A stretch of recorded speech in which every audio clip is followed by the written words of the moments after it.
Hello and welcome to the Complete Agent podcast, where each week we aim to entertain and inform our listenership. I think I got that right, JK. Just made that up on the fly, didn't you? It's only two of the trio this week, me and JK. Dave is ill in bed, in inverted commas, so make what you want of that. Pray for Dave. We carry on our partner agent mini-series. We've got a very special guest to have a good chinwag with coming up, who is Macbeth from Avocado. And before we get into it, should we just have a quick debrief on our weeks, JK? So how's your week going, mate? How's things been? Well, I've been off for 4 days. Been away with the lads for a mate's 40th. So I'm slowly recovering and coming back into the land of the living. So there's not really an awful lot to report work-wise. You could probably hear I'm a little bit nasal than I normally would be. But no, work's been pretty good, to be fair. I think I was just saying to you off air, pipeline's still continuing to grow. Really good January. February so far has not been as fast out the blocks. We're 13th now, and I think we're only on 6 sales, but that's okay. I'm all right with that. Plenty coming on though. We've got 9 in photography at the moment, which is good. Varying ranges from 400 all the way up to, I think the most expensive one, I think 1.4 or something like that. So yeah, I mean, we've got stuff kind of coming on, stuff's happening. It feels busy-ish. I've got we'll get into it in a minute, but got a little half-term break book next week as well, which I think is really important, which I think we'll chat about in a second. But yeah, no, I mean, to be fair, all good around. Can't complain. How about you? Yeah, really good. Really good run on sales. And some excellent listings around and above a mil in the last week. So good. I'll keep it short and sweet, really. 2 fallers, one at nearly a mil, which is a pain, but the seller's going to give them a break. So we're going to give them a sort of grace period to resell, which I think is a good move because it wasn't that easy to sell. And then we had one where we put it on at 600, agreed it at 610 on Tuesday, and on Wednesday morning they pulled out. The buyer sent me a WhatsApp. You know what they're like. So never was it thus, really. But overall, really good. How about you, Dave? Whoa, fucking hell, lads, I've been busy as fuck. Right, thanks for your input, Dave. Hello, Ian Macbeth. How are we doing? Really well, thank you, mate. Really well. Before we talk about estate agency, should we talk about holidays?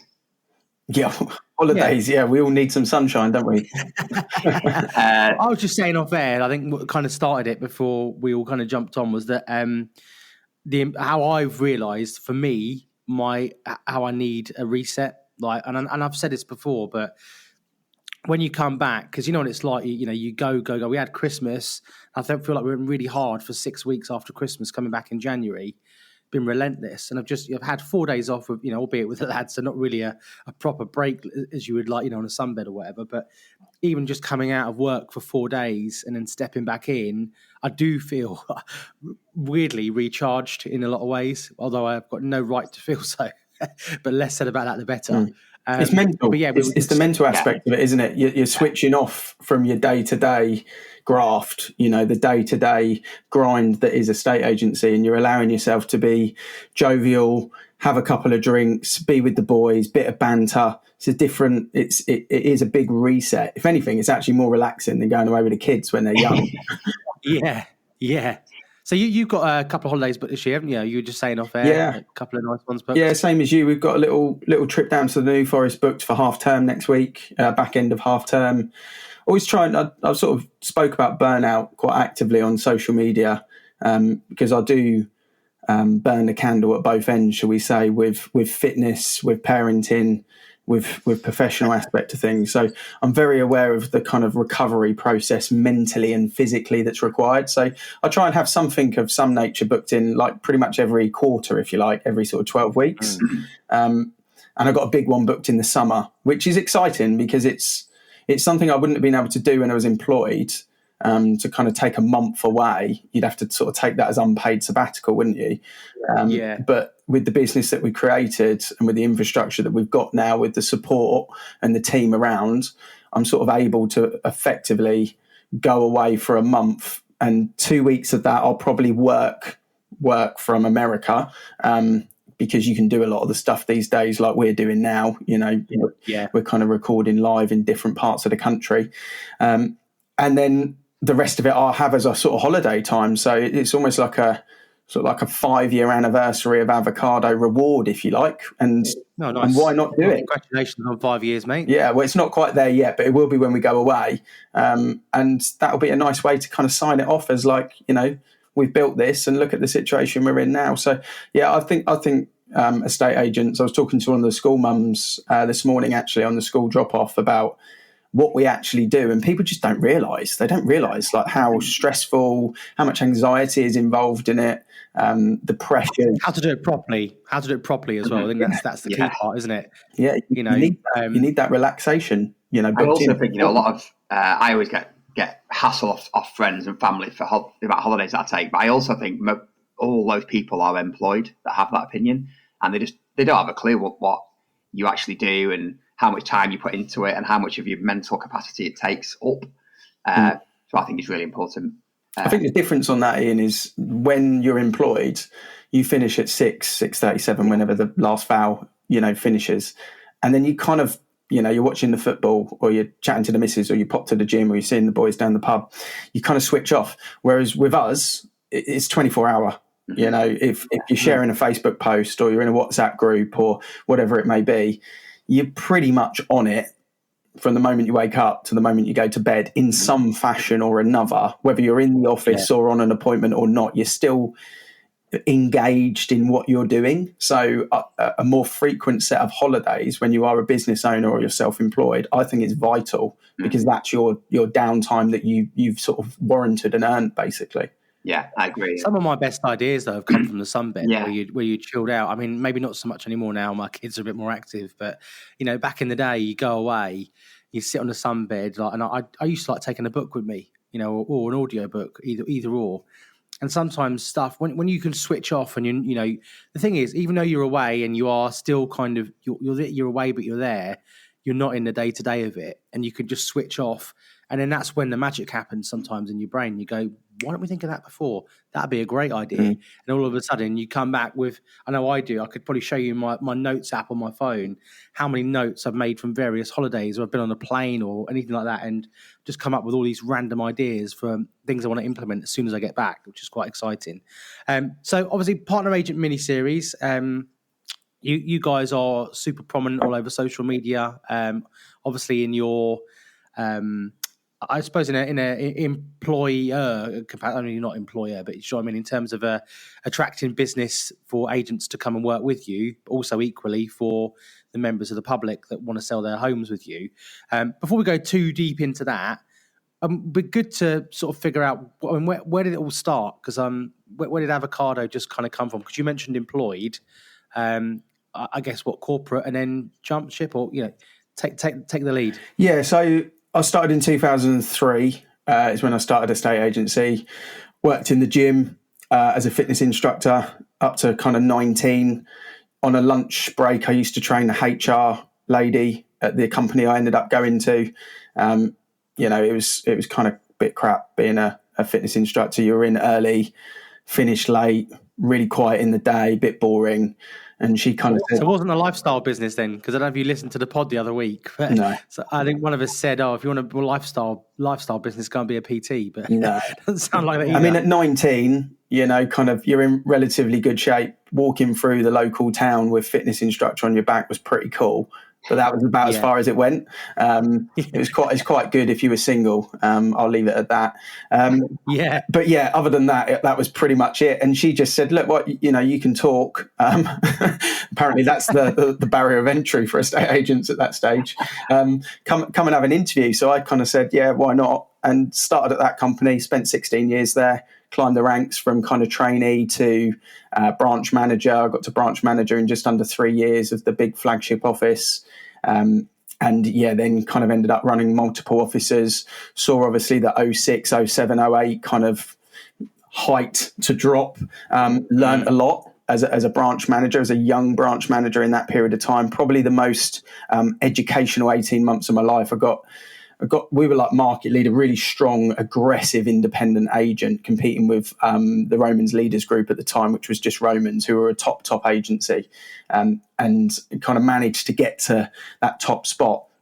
And then just got my arse handed to me for 2 years by the more experienced branch manager at Romans, where I just couldn't keep up with what was going on, in terms of prices dropping and what to do and vendor care and stuff like that. So really kind of eye-opening period of time, which I learned a lot about how to run an office in a difficult time, not just an easy time.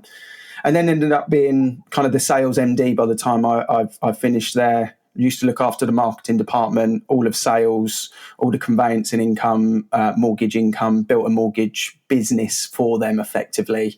We used to do 600 grand a year out of conveyancing turnover in its own right. And a call centre at the time as well, kind of launched the call centre for them. And then I kind of just kept knocking on the door with the owners to say, look, I've kind of sort of got it to this point. There was like 5 officers when I started. There's 10 now. All my officers were the top officers, which is why I got the MD role in the end, but just couldn't get equity. Just wouldn't allow it. And I wanted something that was my own. I wanted something to be mine. But I was 10 years younger than the rest of the owners and directors in this group, 10 branch company. And I kind of just had a different way of looking at things. I was a bit of a black sheep in the directors' meetings. And in the end, it got to the point where we parted ways, officially. It was a settlement agreement. It was just one of those things where we just had different outlook on what needed to be done. It was pretty terrifying, to be fair, like going through a sort of redundancy settlement agreement, which is ultimately what it came down to.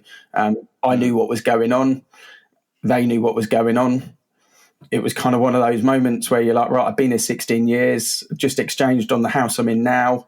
It's quite scary, actually. And I sort of spent, to answer your question, I spent 72 hours from the Friday seeing what was going to happen, that redundancy was ultimately coming, to being sad, like going home and actually like being in tears with my wife saying, like, I don't know, this is all I know, like, what are we going to do now? It was terrifying. To waking up on the Saturday morning, going in the garage, I had a boxing bag in the garage, beat the crap out of the boxing bag, actually hurt my hand. I was so angry about the situation, but it was really good to like dump that and get that out. And then by the Sunday, I bought like a notebook and just started planning what came next. It wasn't called Avocado at the time. And just spent the next period of time dealing with the settlement agreement. But ultimately, I was locked in on what the next goal looked like, which was me controlling my outcomes rather than letting someone else be in control of the income, being in control of the career. And over the next couple of months, just kind of design the idea of what inevitably Avocado turned out to be, really. So that was the process of where we got to with it. That's interesting. I never heard that before. I've listened to a lot of podcasts where you've been, but so I didn't really know. Which is why I was intrigued to ask, because I feel it's classic, isn't it? Like obviously, I've listened to you and Mark and Sam on the other pod, and you listen to people on the internet and you feel like you know them, and you pick up, and it's just filling in little gaps. I think sometimes I think that is really quite interesting to see your journey, and thanks for sharing like the emotional side of it as well, because I think there's a lot of people that. I started my career around a similar time. I didn't climb the ranks quite to where you climbed in terms of corporate estate agency, but I can kind of see a lot of synergies in what you've said and what I've said and where we went, where I went, and where you've gone, and I totally get it. So just talk about the sort of the next step on in terms of. You're punching the bag in the garage and you're planning. You hurt your hand. Hopefully a non-dominant hand, so you can still write.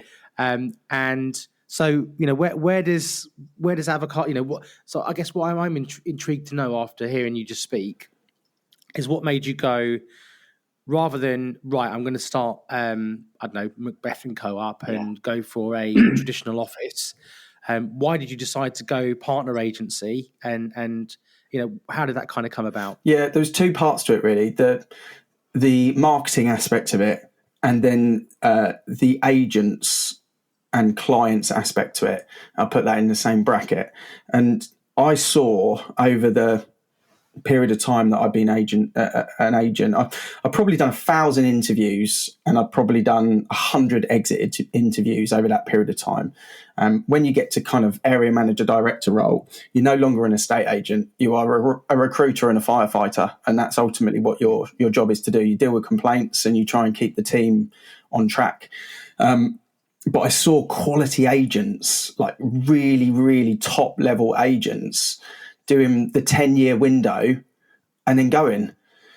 And it's like you put 10 years worth of energy in helping and support and relationship building. And, you know, some of these guys may have come on birthday trips with me, my stag do, and you see them leave because they no longer want to work Saturdays and be committed till 7, and they've had kids now. And the career as an estate agent at that point no longer fits the priorities, the lifestyle. Because when you don't have kids, estate agency is amazing. It's competitive, it's fun, it's aggressive. League tables, awards, you know, the sales function of it. You're rocking around in a suit, you're driving nice cars, you're getting commission at the end, you're cross-selling, you know, you're getting whiteboard tick-ups, and it's like a real young guys, young ambitious girls kind of career to be in. When you have kids, your moral compass changes, and all of a sudden that's not the priority. You want to buy back your time. You can't buy back your time. So I sort of was very aware that a lot of agents were leaving and going into IT recruitment and cybersecurity, or total change of career path. I thought we've got to fix that. That's not how we build the future of agency. And also the fact that communication has been the number one complaint in a estate agency for like 30 years, year after year with the ombudsman, it's just ultimately unacceptable, because that is the primary job that we have as estate agents, is to communicate. And if we get that wrong every year, we've got a real problem in the industry. So the process that I was going through at the time, my eldest daughter was like 3, just turned 3. And I always remember being a bit embarrassed to introduce myself as an estate agent. When someone says, "Oh, what do you do?" You sort of take a step back and you're like, "Oh, I'm an estate agent." It's a bit awkward, isn't it? Because it's not the most respected industry.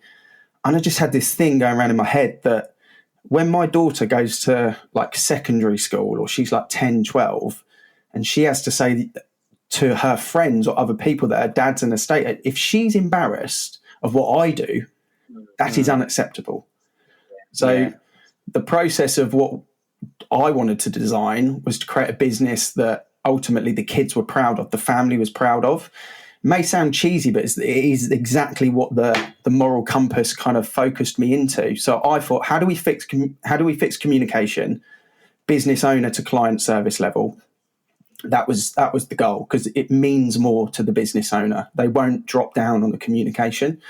And then how do we change the narrative of estate agents? We have to drop the stereotype, and the stereotype is the suits, the call centre, the telephone tag, the sales, the cheese, the aggressiveness, the leaflets. So the blueprint was, right, this is the stereotypical estate agency launch plan or agent. Do the opposite of that. And that's where the partner model came in, was, okay, let's do self-employed estate agency, because there's a need for it. There's a future for it. And at the time, it wasn't what it is now. It was not really known, to be honest with you. There was only really Keller Williams knocking around kind of at that time. So I kind of looked at what they were doing. I was like, right, well, they're doing the American version. That will not work in the UK, regardless of what size they are now. That will break. And, you know, it is where it is now. We won't go into that. So I thought, let's do the English version of it. You know, and rather than trying to appeal to everyone, if we look at 100% of the market, take the family section, take where we sit in our demographic, and let's market to that kind of 50% in the middle, and probably anger and irritate the 25% either side, the Savills market and the Purple Bricks market. I don't want those. I almost want them to dislike us a little bit, so that I can get super fans in the middle. And that was kind of the process that we went through to kind of get to where Avocado sits. And there's nothing more polar opposite than a navy suit from Next than a pink hoodie with an avocado on the back. And that first video, I'll be honest with you, I was crapping my pants. I was like, how are they gonna buy into this? Is this gonna work? Like, are they gonna like that hoodie? Am I gonna look like a clown? And there's a story that I can tell you later on, but there's a moment when we go, we cracked it. But the pink hoodie, you've got to lose your 80% to have your 20% raving fans, haven't you? You can't be, everything to everyone, because then you just end up being vanilla. And vanilla, how do you then compete? You compete on price, like everyone else. So if you've obviously recognised where you want to operate. I think there's, real superpower in realising where you want it to be early on, because then it just allows you to get sort of hyper focused on where you want to be and who your client. Because I certainly wasn't when I started my business up. I started my business up out of anger. That I wanted to shut down the corporate estate agent that I worked for. I had no business plan. I just knew how to be a really good estate agent. If I knew what I knew, I can't speak. If I knew what I know now back then, like I would have. Well, obviously, if everyone knew that, everyone would be a lot further along than they were. But I find that really interesting. Yeah. So, where does Avocado come from then? Where does the brand, the name? Yeah. You may have seen, there's a blog actually on the website. Some people will have heard this story, but it came from a pair of swimming shorts that I bought in Las Vegas on my honeymoon. And I bought these pink swimming shorts with avocados, all of them, because that's what you do in Vegas, obviously. Of course. and then later on, I think they were about a year old, I was wearing the shorts and I was kind of looking down and we were racking our brain about names. I just said to the missus, what about avocado property? Avocado properties at the time was the kind of the phrase. Because we were focused on A, and we wanted something that was alphabetically A. You had like Amazon and everything going on, but I was always also very aware that Rightmove still alphabetically ranks estate agents in the town. So I was like, if we can get A, then we'll be the first agent, regardless of size. We'll always be one of the smaller ones, but we'll be alphabetically ranked at the top. And then I got home from the trip and I shared it with my hairdresser, where you confide all your secrets. And he just sort of chuckled, a bit like what you did then when I sort of said that. And it was like, I like that, but it's stuck. And then I mentioned it to a couple of other people, same thing, kind of chuckled and were like, yeah.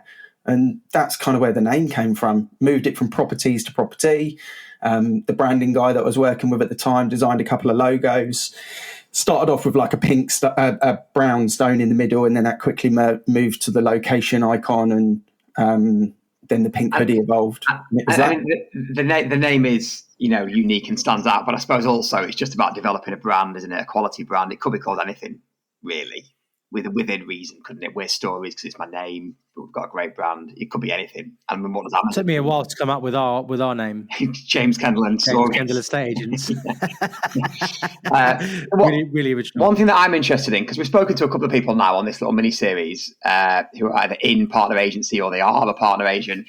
One thing I'm interested in is recruitment of new agents, because we've spoken to some people who run partner agencies who said, you've got some people who are trying to recruit as many as possible, and it's just like a numbers game. We want as many as possible. Certain well-renowned international brands that probably operate that kind of recruitment process. And then we've spoken to other people who say, I wait until I find the right person. I know it when I find the right person, and maybe there's something in the middle. How do you sort of approach recruitment of new agents? Are you actively trying to source them now? How does that work? I let the marketing do it, to be honest with you. I found in the first year I sort of DM'd a few old contacts and WhatsApps, and I quickly realised that when I'm going to them, they're not ready. And sometimes you can almost mess up the situation by asking them too soon, or asking them in general. So after that kind of first year of doing that, I realised that doesn't really work. But actually what I am realising is everyone's watching the videos. They're watching how we talk to the public. They're seeing the brands. They're seeing the evolution of what we're doing. And they'll just come when they're ready. And most of the agents that we work with, like the next guy to launch, for example, he's just watched the Avocado socials for like the last 2.5 years. Yeah. He came in for the meeting. He's like, look, I've got 40 grand saved. He's been a branch manager for 10 years, knows the patch that's available. He's like, I've just completed on the house in November. Not going to have kids for the next 18 months. Timing's right. I know how it works. Got a couple of questions. Want to launch in March. That's it. The decision is is he right for the brand? Do I accept him? But ultimately, they're no.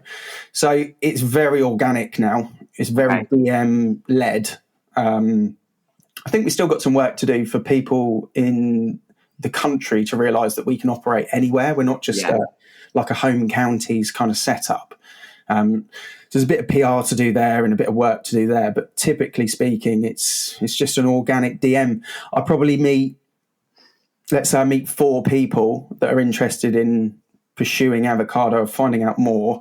I'll accept one it's not right for, financially they can't do it. 2 normally want to come on board, but they're not right for us. And 1, it aligns. And I'm really strict on that policy. In the same, can I just drill down on that a little bit, Ian? Sorry to talk over there, but I'm really interested in that process and how that works. So obviously, I think we can knock out the first one, which you just said, in terms of, they haven't got the money. It's not the right time for them. I've got 1 partner agent in my business. I've had 3 that haven't gone so well. But I have spoken to other people in the meantime since, and I totally get, you learn along the way, don't you, as you do it. But knocking the first one out, it's not the right time. How do you decide those other 2 then, that they're not right for Avocado, and what makes that other 1 the real right fit, and that they resonate with the brand? Yeah, great question. And my job now is defined because I'm not an agent anymore. So I really have 1 job, and that is to make sure that I protect the brand for the business and I protect the neighbouring patches for the other agents. So if I've got 2 towns where we've got 2 great agents and there's a slot in the middle and I put a donut in there, my job is failed because I've impacted the 2 people either side, because the Avocado brand from the public side is now going to be negative. So we see it as like, I kind of describe it to the group as like a Marine Corps. If we're going to war and one of the people in the middle is letting us down, we're all going to die, because the brand is going to be hindered. So the reason why I'm strict on it, because it isn't a numbers game. I could have 150 agents on board if I wanted to, if I said yes to everyone, but we don't. Is very much, are you the right personality fit? To answer your question, are you a good person? Like you can tell, are you a good person? Like, are you going to do right by the brand? Are you a bit sharky? Are you still talking the old style estate agent, the generation above us guys, where they were doing agency in the 90s, and it's a bit of a different vibe. That's not what Avocado is about. It's not sales. It's it's marketing and consultancy. So checking that aspect of it. In the same way we've got a marketing avatar for the homeowner, we've also got a marketing avatar for the Avocado partner. So, you're going to have to know how to edit a video. You're going to have a social profile. You're going to have to do community stuff. You're going to have to get good on camera. And all of those aspects of things are really, really important. You've got to have done 100 valuations. You've got to have been in the industry for 8 years minimum, I would say, is pretty much the kind of setup. But at the same time, you can't have been in the industry for 30 years plus thinking retirement is coming in 2 years' time and you just want to do this on the side, because that's also not what we're about. So it's the sweet spot in the middle, where you've kind of got to the point in your career where you want to learn new skills and take a step up on the ladder and buy back your time, but still work as hard as you were in agency, if not harder, for the first year. But you want to do it for yourself. You've got a real ambition and a reason to do it. You want to stockpile your business bank account, and you've got financial targets over the next 5 to 10 years. Those are the sort of conversations, and I've got a certain technique of how I kind of work out the information and the questions I ask. But yeah, they're the kind of things that we're looking for with the people that join the brand, basically. I find that quite impressive, because there's obviously we've done a few interviews now, and obviously not everyone has been the head of the organisation, if that makes sense. And one of the questions we've asked is about that consistency across the brand. And it's obviously clearly very important to you, which is obviously why you guys have been as successful as you have. But equally, and you said something a minute ago about having the towns, and we talked about this on the pod the other week, didn't we? In terms of how you can have one agent, really good agent that's so good, another one, like you say, close by, have a complete donut in the middle, and like you say, that marine core, it brings everyone down. And I just think having those guidelines in place, yes, you're not going to have 150 agents, which kind of leads me on to my next question. The retention of Avocado, I would imagine, is very strong because you're all on a clear mission and you're all pulling the same way, rather than it actually just being about, right, how many partner agents can we get? A land grab. How many partner agents can we get on? How much of the country can we swallow up? And having, 90% of 1,000 self-employed agents that are doing next to nothing, and having that top 10% on social media doing something. So, I mean, can I just talk to you a little bit about sort of retention rates? I mean, it sounds like very rarely that you lose anyone, and what does that look like? Yeah, I think we've got 31 trading agents. We've launched 39, so we have 8 that are no longer with us. We cancelled 4 of those licenses ourselves because we felt they weren't right for the brand for some reason or another. One person went back into part-time estate agency because they wanted to take the pressure off after they got married and spend a bit more time with the kids on the weekend and kind of be able to turn the phone off, like we mentioned at the start of the podcast, at 7 o'clock or 6 o'clock. A couple of people left the industry. No one's gone to another self-employed brokerage. That's the question. No one's left us and gone there. So I'd say we've got like an 80% success rate, if you want to call it that. The 80-20 rule is in play. I would say most of the volume self-employed agents it's probably the other way around. It's probably 20% success rate after kind of 18 months. So we're quite proud of that. But I think that goes back to the recruiting process, the onboarding process and the policy that we've got in place, and making sure that we do things correctly. So that's pretty much where it sits at the moment. And from a business point of view, from a leader's point of view, or just purely from a profit and strategy perspective, which people often don't talk about, and I'm happy to talk about, is I actually think it's much easier for me to get an agent that's done 60 grand in their second year to 120 grand in their third year than it is for me to get a new agent on board and get them to 60 grand in their first year, if that makes sense. So from a financial point of view, it's actually easier for me to work with the people I've got at the moment to help support them than it is for me to go and get a load of new people on board. Yeah. From just purely from a business strategy point of view. And that's where I think the pyramid style recruiting, volume aspect of it, it's because people are not business owners. They're not. Can I ask you a question on that? Actually, I'm really keen, and this is I perhaps should have asked this on a couple of other podcasts, which I'm really interested in. I think where the downline, quote unquote, comes in, and where it is actually good for people is, I suppose, it's almost that long term strategy, isn't it? Because I think that one of the questions I was going to ask is, when someone joins, what's kind of the plan in process for sort of longevity? Because, when you come into partner agency, it's great in the beginning, whatever the split is, whether it's 50, 60, 70, 80% or whatever it is, there's great earning potential. But, as we've just talked about in terms of going away, your priority and your moral compass changes, what's the kind of long-term plan for people that kind of, I suppose, almost have their business within your business? Yeah. And I think this is misunderstood in self-employed, actually. And this is where you can get into a hot debate with a independent business owner, the local, the local village high street office. If I live in Crowthorne, there's a village, about 500 chimney pots here. If I started on the high street, Macbeth and Co. or whatever, over a 10-year period, if we look at business from a 10-year period, for me to turn that business into a solid asset to sell, I'm going to have to build a lettings portfolio. My pipeline's probably worth nothing. I'm going to have to build infrastructure where I'm not the person on the tool. So I start the business as it's Macbeth & Co., it's me. But then to sell it, I can't be Macbeth & Co. So it doesn't work. In fact, the name, sorry to you guys, I know your name, the name of the agent is actually the worst thing you can do for asset sale and exit. I get that. Because you are the person. If you're not the person in the business is worth less.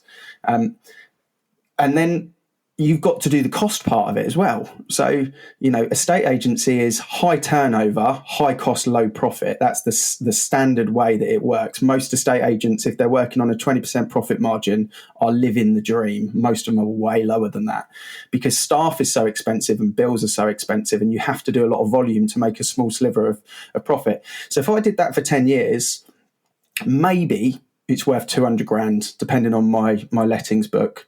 And it's a tough slog. It's a tough slog for 10 years.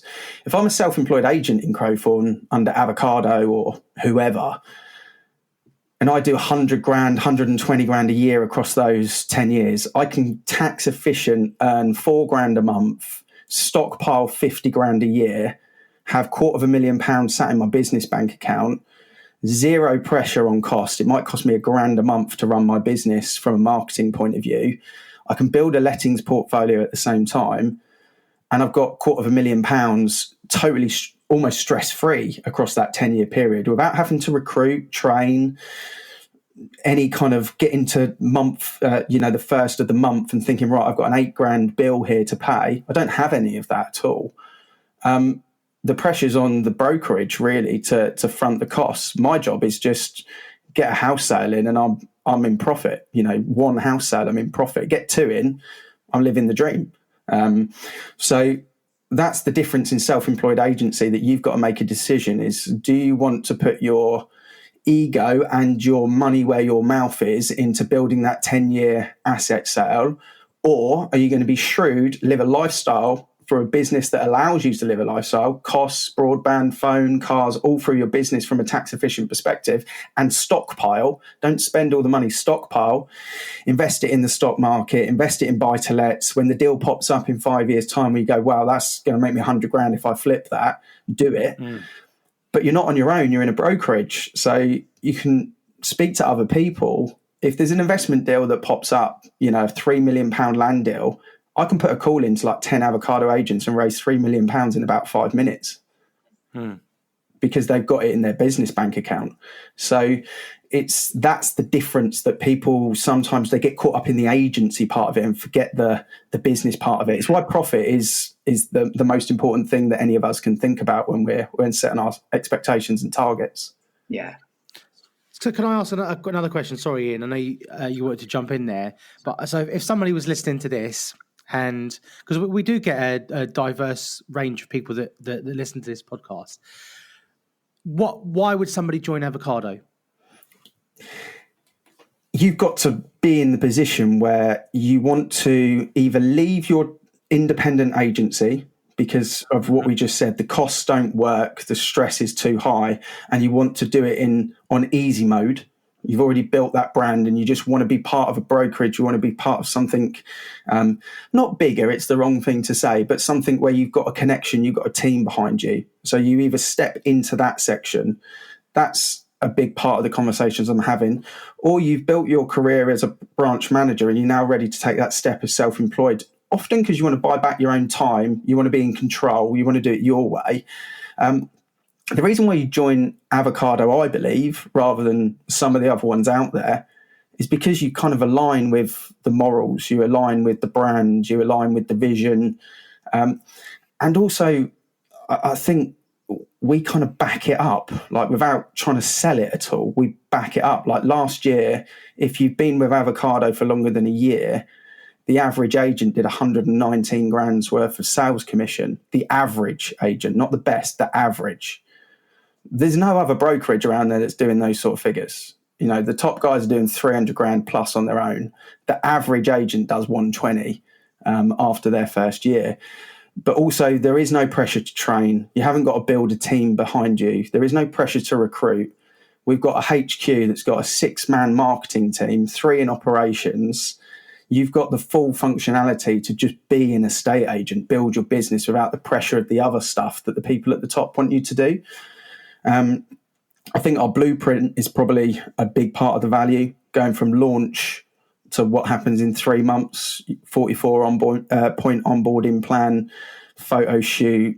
You get that. We don't launch more than 2 agents in a month, so I don't sleep at night if you haven't got your first listing. I'm fully in the boat with you. I stress out if a first agent hasn't got their first listing, so we'll do that together, handheld it all the way through.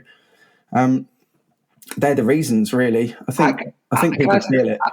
Can I ask one more question? I've got 2 more. I had 3 more questions, but JK's just stolen my first question. Sorry. So second question is going to be around fees and marketing standards, is the note that I've written. So how do you prevent agents? Maybe you don't, but how would you prevent an agent coming on board that wanted to lowball on fee? And do you try and maintain a certain, I'm sure you do from what you've just said, but maintain a certain standard to your marketing? It's like fees and marketing or something that I've always thought about. How do you try and maintain that? Yeah, the license agreement is 40 pages long, and within that there's a lot of kind of media standards. Every property must be launched with a property video. Yeah, that is the Avocado blueprint. So we pay for video editing for the first 6 months for the agent to get them through the kind of difficult part. And then after they can take over the account or they teach themselves how to do it, we show them how to create the video, and then we have it edited. So it's 7.5, 8 out of 10 standard by an external company. Photos, floor plans, write up, must be a seller's comment on every single thing. Yeah, okay. You can't wear a tie. There's some rule book within the license agreement that means the standards have to be X. If you don't adhere to that, like might have happened before out of the 4 people that we cancelled, then we will cancel your agreement and you're gone. Ultimately, protect the brand is the biggest standard, because we talk to the public.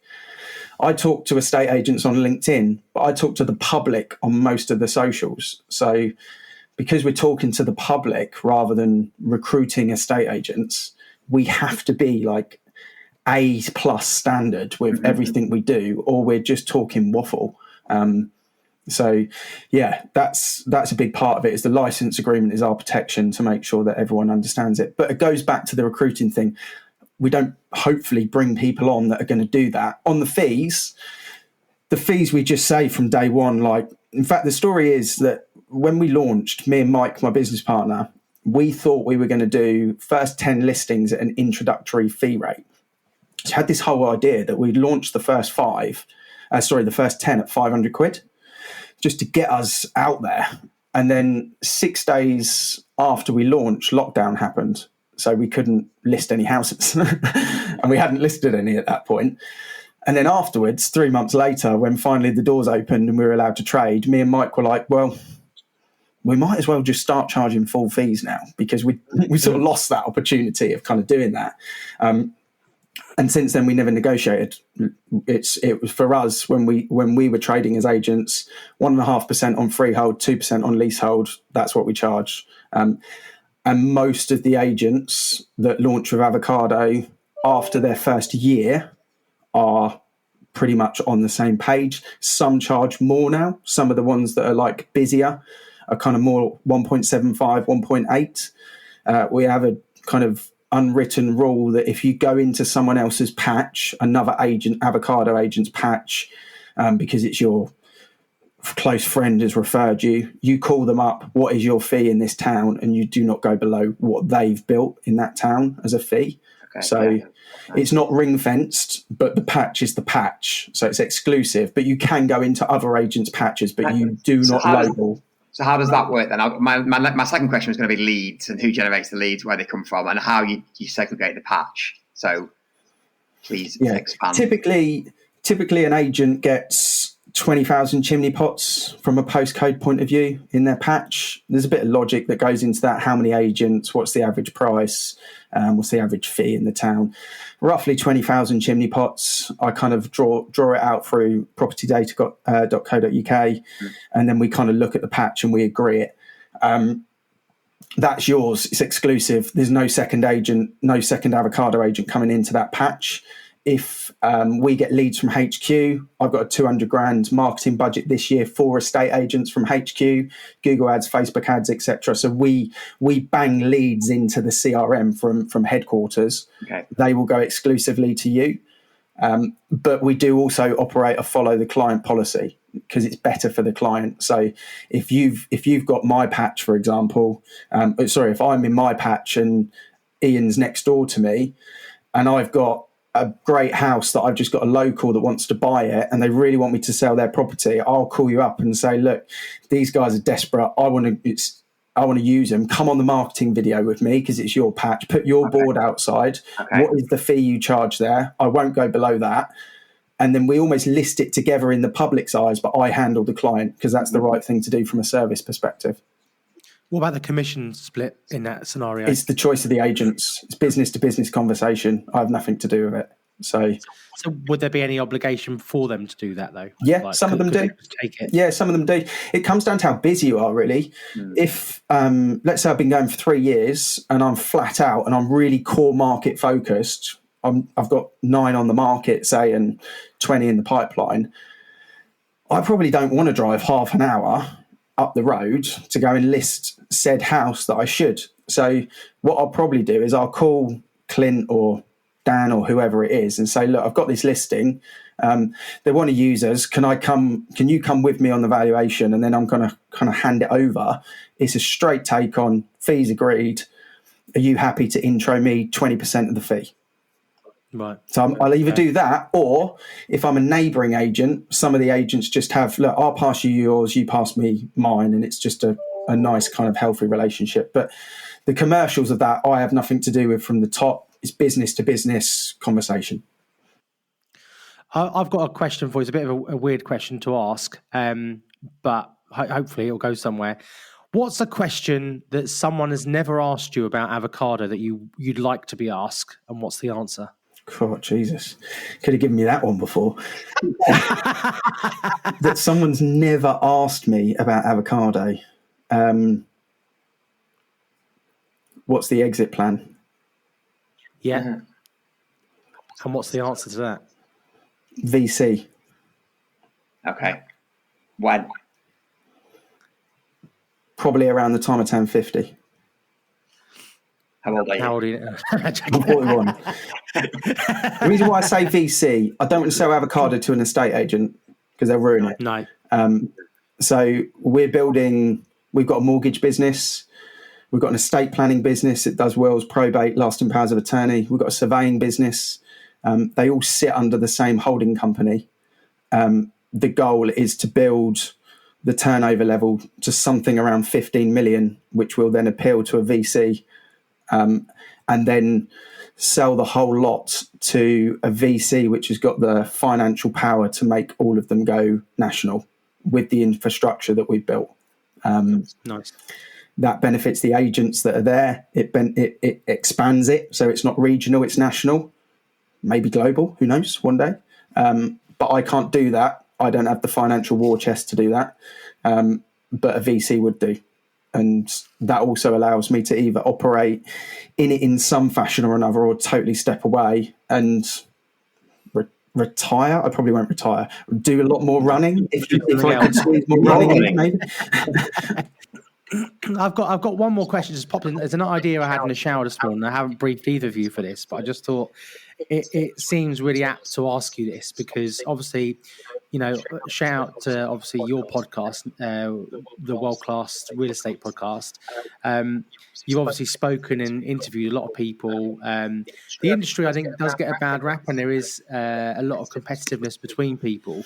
But an idea I had in the shower earlier, and a question I think would be good to ask all guests, is if you can't choose anyone in your immediate sphere, in your immediate company, and let's say, for example, I don't know, let's just hypothetical, a nuke takes out the world and you have got to build a new estate agency with all of the contacts that you've met and interviewed across the UK. If you had to put together an elite team of like five other agents to set up a brand new estate agency, Yeah.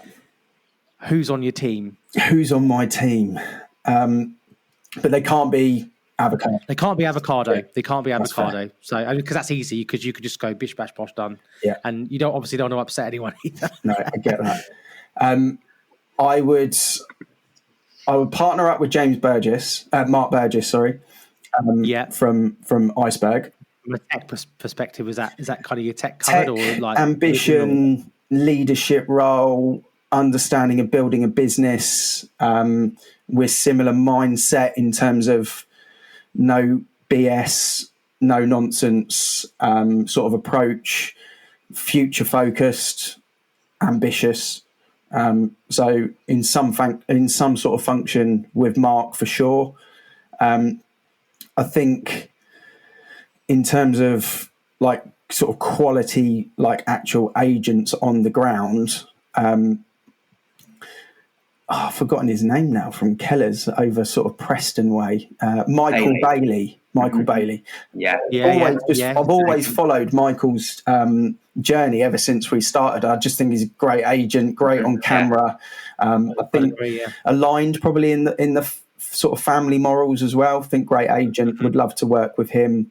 Who else would we put in the list? I got a soft spot for Stephen Brown. I wouldn't have him on the team because he's not been an agent. He's not an agent anymore. But I just got a soft spot for Stephen Brown. I'd get Watkins in there, I reckon, as like my like marketing guy, because he can kind of do that part of it, and he can do the camera stuff and go and interview the local public and stuff like that. So I probably have Watkins in there as like the marketing guy. Can't think of some of the others. It's tough, isn't it? It is tough. I like. Do you think it's a good question? Do you think it's a good question to ask? It is it's a good question, and I think if you probably sat back and you weren't on the spot, you'd probably list a really good sort of powerhouse thing. Yeah. But yeah, it's strangely a lot of mine would not be agent focused. It's the infrastructure around it, because I think if you've got the marketing right and the policies and the processes and the standards right, then the agency part's actually really easy. So, and most of them got agency background as well. So I've always had a bit of a soft spot for Ian Storey's videos as well, because he's probably the only... Did he just text you and tell you to say that? No, but he's probably the only business out there that's got better videos than us, because he's got better houses. So, there's a bit of a soft spot there. Probably maybe not Ian, but I get his camera guy in. I find out who he is. Too many Ians. Yeah. I also think I've got a good relationship with James Humphrey Stone at the Avenue as well. I think we obviously partnered up on a podcast before, but we get on well. We're aligned in values, and I think we've probably got the same work ethic from an agency point of view. So I probably have him in the team too. Yeah, he's a good lad. Well, it seems like a good place to call it. Really appreciate you coming on, mate. It's been an amazing podcast. We knew it would be. Loads of value there. Before we do sign off, do you want to give a plug to Avocado and where to find you on social media? And when's this pod going out, by the way? Ideally later today. Okay, cool. So if you go on my LinkedIn, you will see that this morning I dropped the bomb that we're deleting our Instagram and Facebook page.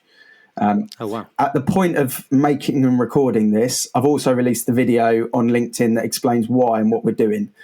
So if you want to go anywhere, go to my LinkedIn, find out what's happening tomorrow with the Avocado socials, because we built a business on Facebook and Instagram, and we're deleting those accounts. So that's as much as our plug. Go to LinkedIn, Ian Macbeth, and find out the story, and then follow the journey that's about to come, because we're basically totally pivoting on the whole process that we've done for the last sort of 4.5 years. Look forward to seeing that. Yeah, brilliant. Well, look, again, really appreciate you coming on today and giving up your time. It's been a great podcast, and thanks very much. Yeah, I've enjoyed it. Cheers, chaps. Cheers, mate.